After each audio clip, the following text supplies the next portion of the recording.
بسم اللہ الرحمن الرحیم۔ شروع اللہ کے نام سے جو بڑا مہربان اور نہایت رحم کرنے والا ہے۔ تمام ناظرین کو میری طرف سے السلام علیکم۔ صبر اور غریبی کا واقعہ۔ صبر اور تقبل کا درس ہمیشہ سے ہی اسلامی تعلیمات کا اہم حصہ رہا ہے۔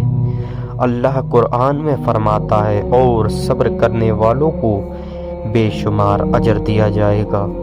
آج ایک واقعہ سناتے ہیں جو غریبی اور صبر کی مثال ہے اور ہمیں دکھاتا ہے کہ اللہ اپنے بندوں کو کبھی اکیلا نہیں چھوڑتا۔ ایک بار ایک چھوٹا سا گاؤں تھا جہاں ایک غریب آدمی رہتا تھا۔ اس کا نام احمد تھا۔ احمد کے پاس نہ کوئی جائیداد تھی نہ مال و دولت۔ وہ صرف اپنی محنت اور چھوٹی موٹی مزدوری سے اپنی روزی روٹی کماتا تھا، لیکن اکثر دن ایسے گزرتے کہ اس کے پاس کھانے کے لیے بھی کچھ بھی نہیں ہوتا تھا۔ پھر بھی احمد کا دل اللہ کے شکر اور صبر سے بھرا رہتا۔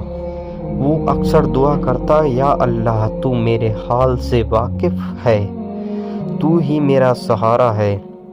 ایک دن کا واقعہ ہے کہ احمد کے گھر میں کھانے کا ایک دانہ بھی نہیں تھا۔ اس کے بچے بھوک سے بے حال ہو رہے تھے۔ احمد کے پاس کچھ پیسے بھی نہیں تھے۔ وہ بازار جا کر کچھ لے آتا۔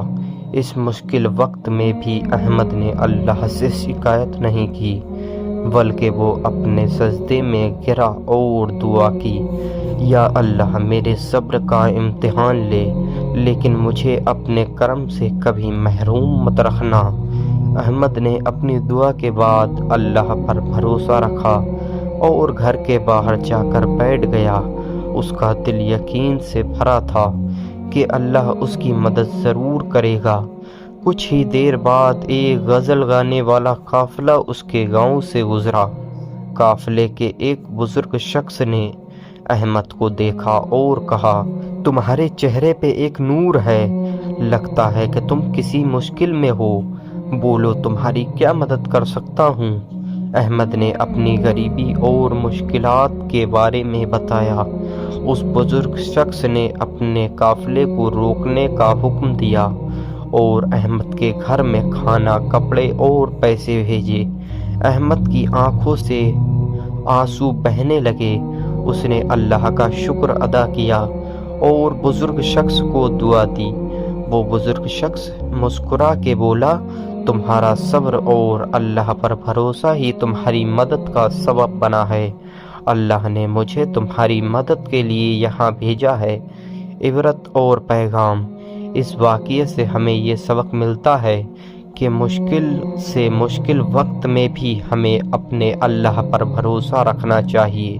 غریبی یا مصیبت ایک امتحان ہوتا ہے جو ہمیں صبر اور شکر کی اہمیت سمجھاتا ہے۔ جو لوگ اللہ پر تقبل کرتے ہیں ان کا رزق اللہ کہیں نہ کہیں سے ضرور پہنچاتا ہے۔ صبر کا پھل ہمیشہ میٹھا ہی ہوتا ہے اور غریبی اور مشکلات اللہ کی رحمت اور مدد کا سبب بن سکتی ہیں۔